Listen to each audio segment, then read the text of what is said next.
Jam 9 pagi tadi sudah setia bersama Lydia di 88,1 Belambangan. Hari ini hari Rabu, sehingga hari Rabu ini Lydia harus ketemuan juga, ngobrol-ngobrol juga. Ini bersama teman-teman dari TPPKK ya. Hari ini seperti biasa jadwalnya hari Rabu dari jam 10 sampai jam 11 ya. Hari ini di studio sudah hadir bersama Lydia teman-teman dari TPPKK Kecamatan Bangorejo. Tapi sebelumnya ingin Lydia sapa dulu. Ini Ustadz Samsul yang selalu menemani ketika program Bengkel Sakinah hadir. Selamat pagi Ustadz Samsul, Assalamualaikum. Waalaikumsalam warahmatullahi wabarakatuh. Mbak Lydia sehat ge? Alhamdulillah. Setelah 2 minggu gak ketemu Pak Samsul, ini sehat? Alhamdulillah. Alhamdulillah sehat ya. Iya, Pak Samsul, hari ini kita ketemu sama teman-teman TPPKK dari Kecamatan Bangorejo ya. Ada Ibu Sumarti, Lydia sapa dulu. Selamat pagi, Assalamualaikum Bu. Waalaikumsalam, selamat pagi Mbak Lydia. Iya, jauh-jauh nih dari Bangorejo. Iya. Tadi udah sarapan kan kesini? Alhamdulillah. Nah ini Bu Sumarti nggak sendiri ya, ada Ibu Sri Karyati dan beliau ini juga kader Bengkel Sakinah untuk wilayah desa Kebon Dalem, betul ya? Iya, selamat pagi Bu Sri, Assalamualaikum. Waalaikumsalam, selamat pagi Mbak Lydia. Iya, sehat juga Ibu? Alhamdulillah. Alhamdulillah, luar biasa ya. Nah hari ini juga untuk Anda yang mungkin mau bergabung nanti boleh silakan berkirim pesan via WhatsApp ya di 0811386881 ya. Hari ini karena kita mulainya agak telat, mungkin kita langsung aja persingkat ya, karena biasanya kalau program Bengkel Sakinah itu memang ketemu langsung sama masyarakat, sama warga sekitar yang mungkin mau curhat, mau berkeluh kesah gitu ya Bu. Nah selama ini untuk program Bengkel Sakinah sendiri untuk wilayah Kecamatan Bangorejo itu seperti apa sih yang sudah berjalan? Ya, jadi di kecamatan kami ini gimana ya? Kalau banyak sih belum, cuma kebanyakan itu curhatnya itu di lewat WA, terus di tempat-tempat pengajian. Terus pas ketemu di acara-acara apa kayak pos-pos Andu itu jarang, malah Mbak. Kayak malu kayaknya ya. Jadi yang banyak itu di pengajian, kadang pas rewangan gitu malah banyak yang curhat. Oh pas lagi sambil ini ya? Tak ajak mojok tapi Mbak. Sambil mojok gitu ya. Tak ajak mojok biar nggak kedengaran sama yang lain kan nggak enak gitu. Iya, terus ya itu kebanyakan sebetulnya yang banyak itu ini masalah keluarga nggih. Masalah keluarga, iya pasti. KDRT itu yang banyak. KDRT di Bangorejo ya. Untuk kasusnya per personal ini Bu, apa nih yang sudah disampaikan? Ini salah satunya aja ya Mbak ya. Kasusnya. Iya. Ini saya cerita ya. Boleh. Jadi ini kebetulan ini di daerah saya sendiri. Tetangga saya sendiri, iya gitu. Dia tuh kan petani, terus istrinya tuh kan ya serabutan gitu kerjanya ya. Kalau ada yang nyuruh ya kerja, kalau nggak ada yang enggak.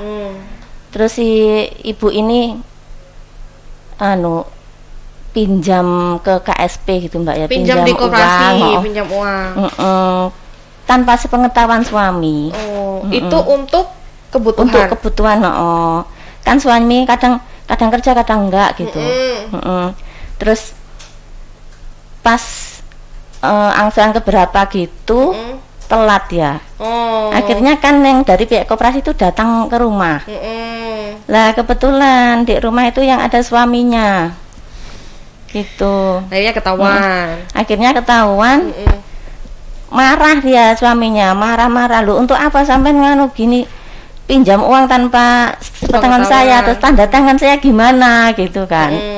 Berarti sampean palsu gitu. Terus ibunya itu kan terus bilang, ya apa meneh Pak, kan ini buat juga kebutuhan keluarga, terus anak kita kan juga butuh biaya untuk sekolah gitu. Anaknya umur berapa Bu? Itu anaknya masih SD sama SD. TK. Oh, 2. Mm-mm. Terus Ya itu terus akhirnya yang petugasnya koperasi pulang, aduh yang ibunya itu bal-balan. akhirnya terjadilah KDRT. KDRT gitu. Terus si ibu itu kan curhat ke saya. Piye ya apa gimana Bu, kayak nganu suami saya seperti ini kayak gini, padahal saya itu pinjam uang itu untuk kebutuhan keluarga, bukan untuk kesenangan saya sendiri gitu kan. Terus saya kan sebagai seorang wanita ya nelongso juga Mbak. Dijiwite loro ya Mbak ya. Gitu. Terus itu akhirnya saya kasih tahu, saya kasih pengarahan, saya kasih nasihat. Terus saya juga konfirmasi sama Pak RT juga. Terus piye ki Pak, jalan keluarnya gimana gitu kan. Nah kebetulan Pak RT itu punya mesin seleb apa itu keliling tuh loh Mbak. Yang buat nganu gabah itu. Itu terus akhirnya yaitu terus sama Pak RT-nya itu dikasih apa namanya solusi. Piye nek si bapaknya itu menjalankan itu gitu. Tapi dipinjami apa tuh mesinnya itu suruh membeli tapi di cara mengangsur gitu. Terus akhirnya kan si bapak itu sama istrinya itu kan rembukan. Akhirnya ya terus lama-lama mau kayaknya. Jadi akhirnya itu selain apa itu seleb keliling, kalau pas nggak ada seleb keliling, kalau pagi itu ke sawah bertani ya disuruh-suruh orang gitu Mbak, buruh lah istilahnya nggih. Nah itu kebetulan di daerah saya itu banyak itu yang tutuk peti itu loh. Tutuk peti yang buat tempatnya apa buah-buah itu loh Mbak. Oh iya. Oh iya. Ya terus saya sarankan peti. Iya tahu. Terus saya sarankan gini, gimana Bu kalau jenengan juga ikut bekerja di luar tapi ya gitu boyoknya agak sedikit, saya bilang gitu. Nopo Bu? Itu di rumah tetangga kita kan ada tutuk peti itu gitu. Itu bayarannya gimana? Udah ke masalah bayaran nggak usah dipikir dulu, yang penting sampean ada kemauan, nanti sampean bilang sendiri sama bos seperti ya, bilang gitu. Akhirnya dia mau. Terus sudah bekerja. Bekerja. Jadi yang ibunya duduk peti, yang suaminya itu buruh tani sambil keliling seleb keliling. Ya Pak Samsul, ini sebenarnya agak disayangkan ya, pinjam uang tanpa sepengetahuan suami, tapi tapi toh uang itu juga sebenarnya untuk kebutuhan keluarga gitu kan ya. Mungkin istrinya juga nggak berani bilang karena mungkin takut dimarahin, mungkin. Gimana Pak Samsul? Ya, terima kasih. Saya sebelumnya mengapresiasi mungkin dengan jempol 2 ya. Artinya apa yang dilakukan oleh kader Bengkel Sakinah kita khususnya di Kecamatan Pangurjo, membantu mengatasi masalah warga yang akhirnya tanpa masalah. Jadi bukan hanya pegadian aja ya. Mengatasi masalah tanpa masalah. Artinya KDRT itu tidak harus sampai berlanjut ke pihak yang berwajib dan sebagainya, bisa diselesaikan dalam keluarga tersebut dan ada solusinya. Kadang-kadang KDRT diselesaikan, namun yang menyelesaikan ini hanya mendamaikan aja tanpa memberikan solusi. Bab KDRT yang terjadi khususnya di Bangurjo ini yang di Bu Sumarti itu karena dipicu oleh kondisi ekonomi. Kan KDRT banyak ya, ada karena cemburu, ada karena marah karena ada pihak ketiga dan sebagainya. Ya, khusus yang ini karena dipicu oleh ekonomi, dan itu juga pemicunya sebenarnya dari kondisi ekonomi akibat suami yang tidak bekerja atau berpenghasilan tapi tidak tetap, kadang ada kadang tidak. Maka dalam kondisi yang semacam itu harapan kami melalui Bengkel Sakinah di desa-desa, di kelurahan, memberikan pencerahan kepada masyarakat apapun yang terjadi dalam rumah tangga yang dihadapi oleh suami istri ya harus dihadapi bersama dengan saling terbuka, ya kemudian saling memberikan dukungan sehingga hal-hal yang seharusnya tidak terjadi seperti ini padahal itu untuk kepentingan keluarga, untuk pendidikan anak dan lain sebagainya. Ketika itu kebutuhan keluarga dan yang mengupayakan istri ya tetap harus suami karena tanggung jawab nafkah itu ada pada suami gitu. Namun juga suami seharusnya ya, tapi marah itu boleh, tapi juga tidak harus sampai memukul dan sebagainya. Karena apa? Kesalahan yang dilakukan oleh istri itu adalah dalam rangka melindungi juga keluarga. Cuma sayangnya tidak terbuka atau memberitahu lebih dulu. Kalau dengan alasan nanti suami marah kalau memberitahu, itu juga salah. Karena apa? Apa yang mau dilakukan istri dengan meminjam di koperasi itu kan bukan untuk kepentingan sendiri yang beliau sampaikan, untuk kepentingan keluarga. Kalau nanti sampai wis gak usah nyeleh-nyeleh atau ndak usah pinjam ke koperasi, nanti lain sebagainya buntutnya panjang misalkan, ya dikembalikan. Kalau memang tidak boleh ya untuk mengatasi kebutuhan keluarga khususnya misalkan anak-anak mau bayar sekolah dan sebagainya, ya harus didapatkan dari mana sementara kita belum punya usaha lain. Jadi ada rembukan lebih dulu itu lebih baik. Kasus-kasus yang terjadi dalam rumah tangga itu satu, terutama kasus pertengkaran sampai pada KDRT itu adalah ketidakterbukaan, tidak adanya komunikasi. Kalau sudah tidak ada keterbukaan dan komunikasi, akhirnya saling curiga, saling salah paham. Salah paham itu karena kita tidak pernah menjelaskan lebih dulu, tahu-tahu melakukan sesuatu. Itu akhirnya terjadi salah paham. Padahal kalau ngomong dulu kemungkinan tidak akan terjadi. Ini yang perlu sering kita tekankan, bahwasanya apapun yang ada dalam rumah tangga, permasalahan apapun itu pasti ada jalan keluarnya. Bila mana antara suami istri juga mungkin ada keluarga yang lain, itu dalam mengatasinya ada sharing, ada musyawarah, dan dalam musyawarah itu tentunya harus tidak mengedepankan egonya masing-masing, tapi demi keluarga. Kalau yang diyakini oleh suami itu demi keluarga benar, istri juga maka harus calling down. Sama-sama berpikir dingin bagaimana yang dilakukan ini bukan hanya memegangi pendapatnya sendiri tanpa memperhitungkan. Nah, sebab apapun yang diputuskan pasti ada dampaknya. Apapun yang dilakukan pasti akan ada akibatnya.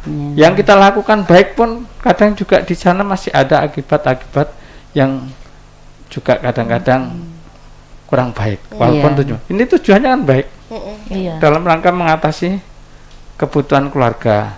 Namun ada sisi yang dilewati sehingga tujuan baik itu berbuah baik juga sementara, tapi suatu saat juga ada buah yang tidak baik, yaitu berupa KDRT karena tadi ada yang dilewati, ditinggalkan, yaitu izin dari suami yang notabene punya tanggung jawab nafkah dalam keluarga. Oleh karena itu sekali lagi keterbukaan komunikasi antara suami istri itu dalam kondisi sekarang ini sangat penuh, apalagi dalam masa pandemi COVID ini.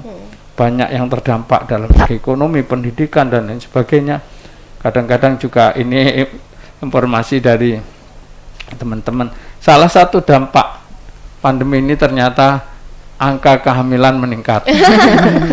Di sisi lain angka perceraian juga meningkat karena itu tadi jenuh dan sebagainya, tidak kemana-mana, ekonomi menurun, tidak ada jalan keluar dan sebagainya. Padahal pemerintah sudah banyak membantu, bahkan kemarin ada bantuan untuk UMKM kecil, bantuannya hibah tanpa harus mengembalikan. Termasuk seperti tadi itu ibu yang punya usaha tadi, Iya.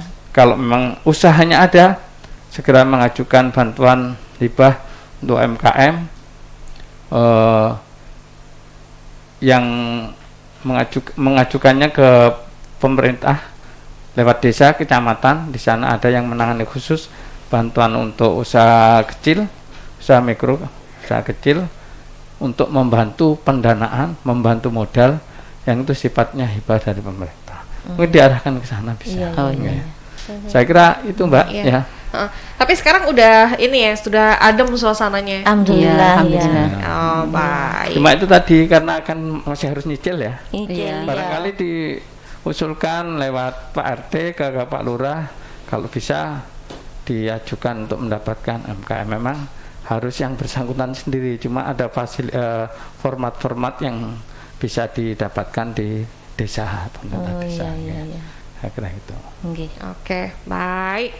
Itu baru satu permasalahan. Nah, kasus yang lain nih, Bu Sumarti, mungkin mau Bu Sri Oh iya. yang ini kasus yang langsung bersinggungan sama Bu Sri sendiri. Oh iya. Ini begini Mbak ya, kalau masalah keluarga. Masalah keluarga sebenarnya program Bengkel Sakinah ini sangat relevan ya, bahkan sangat mendukung terutama di kita, karena walaupun bagaimana kenyataan di lapangan semuanya itu sekarang sudah pinter semua. Pendidikan sudah ada semua, kita bisa mengakses. Tapi dalam satu pendidikan ini yang tidak bisa kita akses. Misalkan belajar, tidak ada pelajaran membentuk kehidupan baru. Nah, ini kan tidak ada. Sedangkan masalah itu timbul setelah kita melakukan dan ada di lapangan. Nah, dari hasil pantauan kami yang ada di lapangan, terutama di Desa Kebon Dalem ya, itu rata-rata masalah keluarga tentang ketidakharmonisan di antara pasangan keluarga itu sendiri. Ya, tahun-tahun pertama awal-awal aman, sampai berapa 2 anak aman, dan menjelang anak-anak menjelang remaja, dewasa, tuntutan ekonomi tetap masih ada. Dan ini hampir semua permasalahan itu salah satunya dari keharmonisan keluarga, ketidakharmonisan keluarga. Ini salah satunya di desa kami ada, yaitu di bidang pendidikan nggih. Di bidang pendidikan ada salah seorang anak yang usianya masih 14 tahun. Masih SMP berarti ya? Iya, dan dia ini jarang sekali sekolah. Jadi kalau dilihat dari permasalahannya di zaman sekarang sudah banyak program-program untuk anak-anak tidak mampu agar mereka sekolah tanpa harus biaya, kan begitu nggih. Ternyata setelah ditelusuri, anak ini memang berangkat dari keluarga yang kurang harmonis. Kebetulan ayah ibunya ini berpisah dan ibunya pergi ke luar negeri. Sekarang sudah menjadi hal biasa nggih, kalau sudah keluarga yang satunya pasti menjadi TKW. Akhirnya anak ini pun hidup dengan neneknya. Nah, di saat hidup dengan neneknya sebenarnya tetangga kanan kiri ada yang peduli, ada yang sering ngasih uang, ada, tapi karena kebutuhan banyak, anak ini pun timbul inisiatif ingin bekerja. Akhirnya dengan ikut, yaitu di tetangganya ada yang bekerja memasang terop, masang terop. Jadi pada saat dia nggak sekolah, bahkan walaupun jam-jam sekolah pun dia akan merelakan ikut itu dan bolos untuk sekolah. Jadi nggak sekolah tapi ikut bekerja itu karena untuk memenuhi kebutuhan ekonominya. Lah, sebelum ditelusuri, karena anak ini kok sering bolos, pihak sekolahan sendiri ya dikira anak ini nakal atau bagaimana ya. Setelah kalau kita lihat di hilirnya seperti itu, ternyata setelah kita tahu di hulunya, ternyata tetap ekonomi dan itu tadi keluarga tidak harmonis. Akhirnya setelah kita datangi di rumahnya, keadaannya memang ikut nenek yang seperti itu. Lah berjelang ternyata neneknya itu pun meninggal. Neneknya meninggal. Loh, kenapa kok anak ini seperti ini? Nah, ternyata ikut ibunya dan ibunya sudah berkeluarga kembali. Akhirnya tetap dengan tuntutan ekonomi seperti ini, tetap tidak sekolah. Akhirnya kita sepakat dengan Pak RT, kita datangi gimana caranya anak ini dengan mengangkat beban yang seperti ini.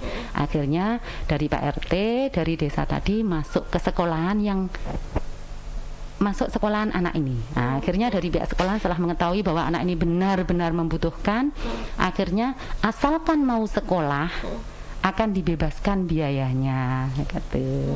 Jadi selama ini yang bisa kita lakukan seperti itu, kemudian kita datangi bersama Pak RT-nya, kemudian Pak RT langsung nembusi kepala desa berdasarkan surat keterangan dari desa memang ini benar-benar tidak mampu, pihak sekolah pun membantu dengan meringankan bahkan tanpa biaya hingga anak ini lulus. Untuk sekarang ini berarti posisinya anak ini ikut ibunya. Ikut ibunya. Iya, tinggal bersama ibunya. Ibunya sudah berkeluarga sudah lagi. berkeluarga. Artinya kebutuhannya juga ada yang dipenuhi sama ibunya gitu? Ya akhirnya kayak terlantar gitu Mbak, karena posisinya nenek di sana, ibunya ikut posisi ikut ibu, tapi dia tinggalnya di nenek itu tadi. Neneknya sudah meninggal. Kan neneknya sudah meninggal. Iya. Berarti sekarang ikut ibu kondisinya, tapi kenyataan di lapangannya ya tetap di neneknya itu. Oh, sendirian? Di Iya. rumah neneknya, di rumah neneknya. Di rumah neneknya Iya, sendirian? di rumah neneknya. Iya, Anak tapi masih usia SD. iya, SMP ya? SMP Sekarang SMP. SMP. Oh ya. Tapi nggih krono dulu sudah terbiasa ikut nenek dan sekarang harus pindah lagi ikut ibunya dengan kondisi seperti itu, ya tetap dibantau orang tua 1 minggu kadang di ibunya satu ini karena anak merasa mungkin kurang nyaman itu Pak ya. Jadi kami yang bisa bantu hanya dari Pak RT itu tadi, kemudian kita mintakan surat dari kepala desa, kemudian dari kepala desa diserahkan pada sekolahan dan alhamdulillah bebas biaya ngaten. Iya. Iya, agak ini Ya, juga itu ya. memang fenomena kehidupan masyarakat semacam Speechless itu. kalau ada kisah-kisah Ya. yang gini nih. Memang yang dihadapi kader-kader Bengkel Sakinah ya masalah semua. Betul. Iya. Kalau ndak bermasalah ndak akan ke Bengkel Sakinah. Iya. Saya kira gini Mbak Lydia dan Bu Sri. Bu Sri dan Bu Sumarti ya. Nggih. Ya. Kasus semacam ini hampir banyak terjadi di setiap kecamatan, bahkan juga di setiap desa. Kasus anak tidak mau sekolah karena faktor ekonomi, terutama anak masih SD. Dan ini memang juga harus kepedulian semua pihak ya, karena anak usia SD sampai SMP ini kan memang rawan sekali putus sekolah bila mana kondisi ekonomi keluarga tidak, sehingga ada inisiatif anak itu sendiri ikut membantu orang tua, justru juga kadang-kadang dipekerjakan oleh orang tua yang itu tidak boleh atau bertentangan dengan undang-undang di negara kita, yaitu memperkerjakan anak di bawah umur. Nah, maka sebagai masyarakat juga sebagai pemerintah di tingkat bawah yaitu RT, lurah dan RW juga kita yang peduli khususnya di kader Bengkel Sakinah berusaha membantu mencarikan solusi yang tepat bagi anak ini. Anak ini bermula dari keluarga yang broken ya. Iya. Mungkin ibunya dengan bapaknya anak ini Bercerai. Kita tidak tahu bapaknya di mana kan. Iya. Yang jelas yang dihadapi anak ini adalah keluarga yang baru. Memang kami sering juga menyampaikan di KUA ketika ada pernikahan yang punya latar belakang masa lalu, membawa masa lalu masing-masing. Calon suami juga seorang duda yang punya anak, calon istri janda juga punya anak. Itu belum menikah sudah bermasalah. Iya. Artinya ketika nanti menikah, masalah yang paling sulit dihadapi adalah mempersatukan dua anak yang bukan saudara. Nah, yang kedua adalah memperlakukan anak tiri istilahnya ya dengan anak sendiri yang harus adil. Jadi kami menyampaikan kalau mau sama bapaknya atau mau sama ibunya ya juga harus mau sama anaknya. Jangan iki anakmu, iki anakku. Tapi kenyataan Anakmu di lapangan seperti itu. Makanya tadi itu menurut saya ada yang perlu. Saya alhamdulillah bagus itu. Artinya anak yang tadi tidak mau sekolah kemudian mau sekolah. tapi masih rawan anak ini akan mogok sekolah lagi. Kenapa? Anak ini tidak hanya butuh sekolah yang tidak membayar saja, tapi karena sudah terbiasa ikut kerja dan dapat uang, artinya juga membutuhkan uang saku. Iya. Uang betul. saku setiap hari. Ketika itu tidak terpenuhi, hanya sekolahnya aja yang tidak bayar, ya dia akan berusaha juga nanti ikut kerja lagi. Oleh karena itu perlu ada pendekatan pada keluarga, bagaimana bapak tiri dan juga ibu tiri dari anak yang satunya ini bisa bersama-sama menjadikan dua keluarga yang berbeda menjadi satu keluarga yang bersaudara, yang saling menyayangi dan menjadi keluarga yang harmonis. Keluarga yang harmonis itu sebenarnya juga rumusnya tidak sulit, tapi melaksanakannya yang sulit, karena ada perasaan, kemudian juga ada merasa tidak diberlakukan dengan baik itu ada. Nanti yang bagus ketika ada semacam ini ya itu tadi, merasa saling membutuhkan. Suami yang menikahi istrinya yang baru ini dengan dua anak, karena suami butuh, harapannya harus ada sama-sama. Anak dari istri yang dinikahi ini butuh seorang ayah, figur seorang ayah, dan anak dari suami yang dibawa suami ini ya selama ini tidak bersama ibunya butuh figur seorang ibu, dan itu yang harus dipertemukan. Jadi sama-sama membutuhkan. Kalau suami, istri, anak sama-sama saling membutuhkan, insya Allah ya akan jadi yang baik. Cuma itu tadi ada PR tersendiri, bagaimana membuat dua anak yang berbeda ini sama-sama anak tiri kan, dari pihak ini anak tiri mempunyai perasaan yang sama dan tidak merasa dibeda-bedakan. Itu harus ada komitmen betul. Itu tugas Bengkel Sakinah. Karena tadi saya sampaikan, anak ini dari segi sekolah tidak biaya, tidak ada pembayaran, bahkan seragam kadang dikasih, di Garda Ampuh kan gitu. Iya, di Garda Ampuh. Yang program pemerintah Kabupaten Banyuwangi mengatasi anak sekolah itu ada Garda Ampuh. Ya, tapi itu tadi anak ini sehari-harinya butuh uang jajan. Dan itu yang harus dikomunikasikan. Kalau selama ini gimana Bu Sri untuk pemenuhan kebutuhan yang lain? Yang memenuhi itu dari mana? Ya dari orang tuanya dari sebenarnya orang tuanya, sih. ibunya. Ya, mungkin betul yang dikatakan Pak Samsul ya, karena anak ini butuh uang saku, akhirnya dia berinisiatif untuk ikut bekerja. Nggih. Niki senyampang kita ketemu Pak Ustadz Samsul nggih, banyak program maksudnya banyak problem keluarga, terutama betul sekali yang jenengan aturkan bahwa jika pasangan ini membentuk rumah tangga, yang satu memiliki putra, gawan lah bahasane, sama-sama gawan, podo-podo nggowo, terus akhirnya membentuk keluarga, dan keluarga ini pun terbentuk keluarga baru lagi dan memiliki keturunan lagi. Ini juga permasalahan ini banyak terjadi di kalangan masyarakat kami, yang akhirnya terjadi kebingungan kepada si anak ini, hingga kemudian anak ini bisa mengalami depresi hanya karena ketidaktahuan. Karena orang tua berpikir kalau kita ini terbentuk dari dua keluarga dengan membawa permasalahan masing-masing disatukan, harapannya anak yang berikutnya ini tidak mengerti masalah keluarga. Menurut beliau, kalau anak ini tidak ngerti, itu hal yang bagus, karena ngertinya iki saudara begitu. Ternyata di tengah perjalanan keluarga ini pun kandas. Setelah kandas, anak yang baru ini merasa kebingungan.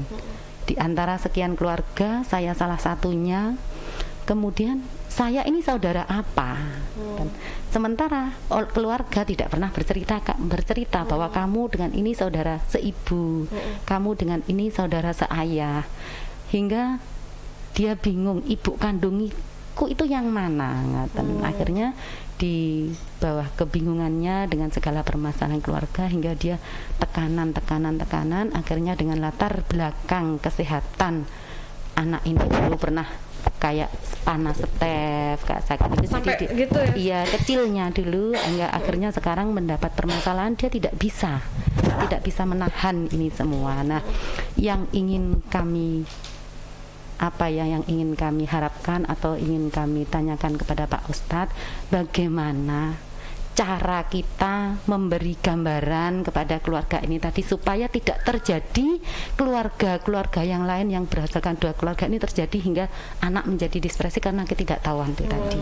Mungkin hanya itu nggih. Ini saya kira ini salah satu problem di masyarakat yang tidak terungkap karena ini sudah menyeluruh kan banyak dan ini tidak bisa diungkapkan. Gawan podo gawan setelah ternyata seperti itu. Ini mohon arahan, bimbingan, mungkin nanti kita di Bengkel Sakinah kami bisa memberi solusi setidaknya gambaran seperti itu. Terima kasih Pak. Ya, sama-sama perlu kami sampaikan sebelumnya, dan ini sudah sering kami sampaikan bahasanya Bengkel Sakinah itu bukan harus mengatasi semua masalah di tempat gitu ya. Karena Bengkel Sakinah juga punya mitra. Di samping itu juga ada bahwasanya Bengkel Sakinah ini semacam manajer masalah. Tidak harus diselesaikan. Ketika ada masalah-masalah yang rumit dan perlu mitra kerja untuk membantu, ya kita manfaatkan mitra-mitra kerja yang ada. Di antaranya mitra kerja Bengkel Sakinah itu kalau di desa kelurahan adalah termasuk dia juga Babinsa, Babin Kantipmas, tokoh-tokoh agama, kemudian juga tokoh agama, tokoh pendidikan. Itu semuanya kita jadikan mitra dalam rangka bersama-sama membantu mengatasi masalah. Yang kasus yang jenengan sampaikan tadi, mitra kerjanya adalah KUA. Di sana di KUA juga ada para penyuluh agama di bidang keluarga sakinah, juga yang lainnya. Yang sekarang ini setiap pasangan yang mau nikah diharapkan mengikuti pembinaan pranikah walaupun sudah pernah nikah. Sehingga saya sampaikan kita ada yang ikut pembinaan pranikah itu, saya tanya sudah pernah nikah? Pernah. Terus kenapa nikah lagi? Ada yang bercerai, cerai hidup, cerai mati. Ya. Mereka yang menikah lagi karena cerai hidup, berarti dalam rumah tangganya yang lalu banyak masalah yang tidak mampu dipecahkan. Ya. Penyelesaiannya harus mengikuti putusan hakim pengadilan. Artinya bercerai karena memang permasalahannya tidak bisa diselesaikan bersama, masing-masing meneguhi apa yang menjadi prinsipnya masing-masing. Maka ketika ada yang mau nikah semacam itu, sering saya tanyakan dulu, sudah mantap untuk menikah dengan masing-masing membawa masa lalu. Ya, ada nggowo anak ada NDP. Karena itu tadi, ketika kita menikah dengan membawa masa lalu, sebelum nikah itu sudah ada masalah. Ya, betul apalagi sekali. Kemudian menikah, di sana masalahnya tambah banyak. Siap enggak mengatasi? Artinya sampai nanti siap enggak menjadi tiri dan bapak dari anak sendiri dengan memberikan perlakuan yang sama. Juga demikian ibunya. Kalau siap dan mampu, itu akan lebih baik dan itu pahalanya besar. Karena apa? Anak yang tidak punya figur ibu lagi kemudian akan menjadi punya ibu lagi. Ternyata juga ada keluarga yang berhasil semacam itu. Di kalangan selebritis kita juga ada, bahkan anak tirinya lebih menyayangi ibu tirinya daripada ibunya sendiri. Juga ada semacam itu. Karena apa? Memang ibu yang baru memberikan perhatian, tidak membeda-bedakan dengan anak sendiri dengan anak tiri. Kadang-kadang karena takut, mohon maaf, karena takut tidak atau takut disangka menjadi ibu tiri yang tidak sayang sama anak tirinya, bahkan mau sayangnya kepada anak tiri melebihi anaknya sendiri. Kadang-kadang juga semacam itu. Makanya perlu ada komitmen dulu. Karena apa? Dua pasangan yang mau nikah sudah membawa bawaan masa lalu ini, harapannya bukan hanya karena kepentingan pribadi, tapi justru demi kepentingan masa depan anak-anak yang mereka butuh kasih sayang seorang ibu butuh perlindungan seorang Itu. bapak kan itu. Kalau itu sudah semangat dilalui, kemudian ketika sudah benar-benar jadi keluarga, yaitu tadi saling menghormati, menghargai, sayang, tidak boleh dibeda-bedakan. Dan itu pahalanya besar. Karena apa? Sesuatu yang dulunya hilang kemudian ada lagi dengan memberikan anak yang sudah sempat hilang arah, kemudian mendapatkan kasih sayangnya kembali, itu sesuatu yang sangat besar. Seperti anak tadi itu kan hilang kasih sayang. Hilang kasih sayang. Ketika dia kemudian ibunya menikah lagi, dia mendapatkan perlindungan kasih sayang dari seorang ayah yang ikhlas, benar-benar itu tadi adanya saling membutuhkan, maka anak ini akan merasa lebih ya percaya diri lagi, kemudian bangkit semangatnya lagi. Itu harapannya macam itu. Jadi sering-sering kita memang harus memfasilitasi itu. Tadi saya katakan di mitra kerja Bengkel Sakinah, khususnya di kecamatan, di sana ada KUA yang punya BP4 penasihatan pernikahan, termasuk orang-orang yang mau nikah. Kalau bisa diarahkan setiap pasangan yang mau nikah mengikuti bimbingan pranikah dulu di KUA. Karena tadi jangan sampaikan tidak ada sekolah yang mengajarkan bagaimana pendidikan tentang membentuk pendidikan keluarga menjadi suami yang baik, istri yang baik tidak ada. Nggak ada. Biasanya berjalan dengan alamnya. Oleh karena itu program pemerintah yang baru dengan Pusaka Sakinah di KUA itu ada di sana program berkah bagi belajar rahasia nikah. Kemudian ada pembinaan keluarga sakinah bagi pasangan yang usia 4 sampai 10 tahun pernikahan, karena 4 sampai 10 tahun itu biasanya munculnya masalah yang banyak itu di situ. Itu puber kedua ya, insyaallah. Apalagi usia 40 itu didukung ekonomi yang terlalu cepat, pertumbuhan ekonomi keluarga yang terlalu cepat. Di situ juga sering ada masalah. Apalagi yang ekonominya juga enggak berkembang. Ya masalah juga. Sebenarnya masalah itu bukan dari luar atau bukan pengaruh dari luar, sebenarnya masalah itu dari dalam. Dari dalam semua lingkungan keluarga. Ya, itu tergantung bagaimana dulu dia nikah itu niatnya apa. Ingin mendapatkan apa. Kalau ingin mendapatkan kebahagiaan bersama pasangannya, ya jangan senang-senang sendiri. Kan itu ya Mbak ya. Kalau sering saya sampaikan pada pasangan nikah, sampai nanti kalau mau bahagia sendiri atau bahagia bersama istri atau bersama suami, ya sama istri, maka upayakan jangan sampai melakukan yang hanya untuk senangi DP. Melupakan kesenangan pasangan. Kalau bisa, ya senang-senang bareng. Yang semacam itu yang perlu sering kita sampaikan dalam masyarakat. Bahkan kalau bisa di pengajian Bengkel Sakinah memfasilitasi mendatangkan penyuluh di bidang keluarga sakinah. Insya Allah itu yang sudah saya sampaikan kepada Ketua TPPKK Kabupaten, bahasanya penyuluh-penyuluh dari Kementerian Agama Kabupaten Banyuwangi khususnya di bidang keluarga sakinah siap membackup program Bengkel Sakinah. Kebetulan saya penyuluh dan kebetulan saya anggota Pokja 1 Kabupaten. Terima kasih Pak. Nanti senyampang kita ketemu ini nanti, misalkan di kecamatan kita membutuhkan Ustadz Samsul untuk mengenalkan ini, insya Allah kami akan kontak langsung lah, bisa hubungi ini. Nah sebelum kita nanti usai, kita ingin dapat bekal tip.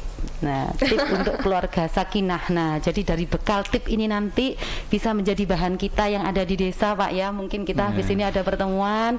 Nah, nanti akan kita sampaikan kembali kepada masyarakat kami, terutama yang biasa sering lakukan itu pertemuan bulanan tentang kader. Mungkin dari ini kepanjangan dari kita. Mungkin kita sekarang menyampaikan di kader ini akan getok tular ke masyarakat yang bersentuhan langsung.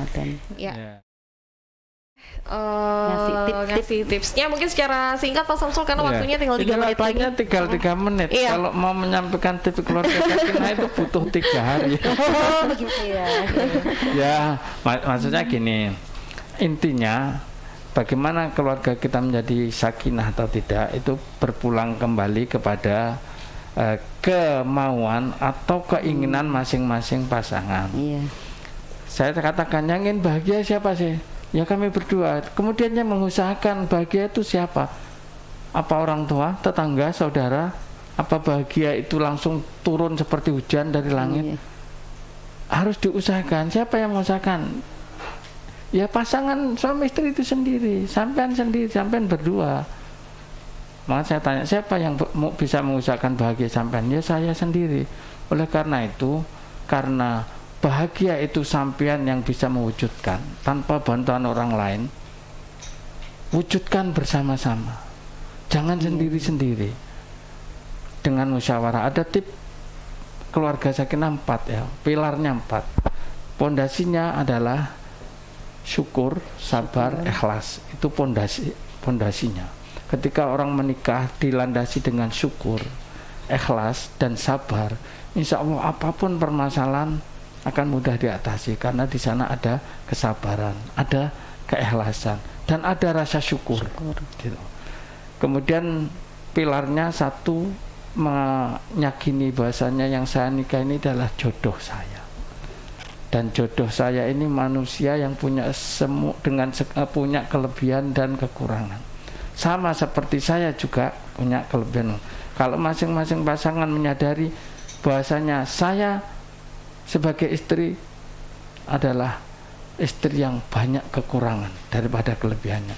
Suami juga demikian. Kalau masing-masing lebih mengakui banyak kekurangannya dari kelebihannya, itu lebih mudah untuk menyelesaikan permasalahan mereka berdua. Tapi kalau masing-masing mengaku banyak kelebihan, akhirnya berjalan dengan kelebihannya sendiri-sendiri. Tapi kalau merasa banyak kekurangan, akhirnya ada dalam perjodohan itu saling membutuhkan. Yang kedua, harus dijalin dengan perjanjian yang kuat, komitmen yang kuat. Komitmen menjadi suami yang soleh, suami yang baik untuk istrinya, dan menjadi istri yang soleh, istri yang baik untuk suaminya. Ada komitmen dalam bentuk yaitu pernikahan yang legal. Yang ketiga ada muasyarah bil ma'ruf, bagaimana menjalin relasi harmoni keluarga. Hubungan yang baik suami istri itu adalah hubungan yang saling atau kesalingan yang baik, saling mengerti, saling menghormati, yang baik-baik. Yang tidak boleh hilang saling cinta, saling sayang. Saling cinta, saling sayang. Jangan sampai hilang. Begitu hilang sudah segalanya. Yang keempat musyawarah. Apapun permasalahan dimusyawarahkan demi kebahagiaan, demi kesejahteraan rumah tangga. Insya Allah itu tipsnya sebenarnya. Tapi yang lain-lainnya juga banyak. Makanya pendidikan atau latihan, sosialisasi, juga diklat keluarga sakinah, baik bagi remaja usia nikah ataupun pasangan nikah 4-10 tahun, itu sangat rentan, sangat dibutuhkan. Monggo jenengan atur di sana, bisa bekerja sama dengan kantor urusan agama, juga ya dengan pihak manapun yang bisa mewujudkan. Saya kira itu Mbak Lydia. Iya, baik Pak Samsul, terima kasih sudah hadir ya. Sabar, sabar, syukur, ikhlas. Dulu. Oh, syukur dulu. Syukur. Dapat jodoh itu harus syukur. Oh ya, harus bersyukur. Terus sabar, harus ikhlas. Oh, harus ikhlas. Oh, SIS ya. Oh iya ya. Sabar, ikhlas dan syukur, ikhlas, sabar. Ya Allah, Lydia, kamu ngomong 3 SIS ya. Baik, Pak Samsul terima kasih, Ibu juga terima kasih, Bu Sri juga terima kasih sudah mampir. Salam untuk teman-teman yang ada di Bangorjo. Mungkin ini permasalahannya cuma 2 yang baru bisa disampaikan, tapi next time semoga kita bisa ngobrol lagi ya, pastinya dengan permasalahan yang lain, karena kalau kata Mami itu orang hidup itu pasti ada masalahnya. Kalau nggak ada masalah itu berasa nggak hidup. Kalau dalam agama kita mati pun masih ketemu masalah. Baik, terima kasih sekali lagi. Lydia akan masih menemani ruang dengar Anda di Female Program sampai nanti merapat di jam 12 yang sudah go anywhere. 88,1 Blambangan FM Interaktif Inspiratif. Jalan Melati 08, telepon 0333 417 027. Fanpage Radio Blambangan FM, Twitter @blambangan881 FM, live streaming blambanganfm.com.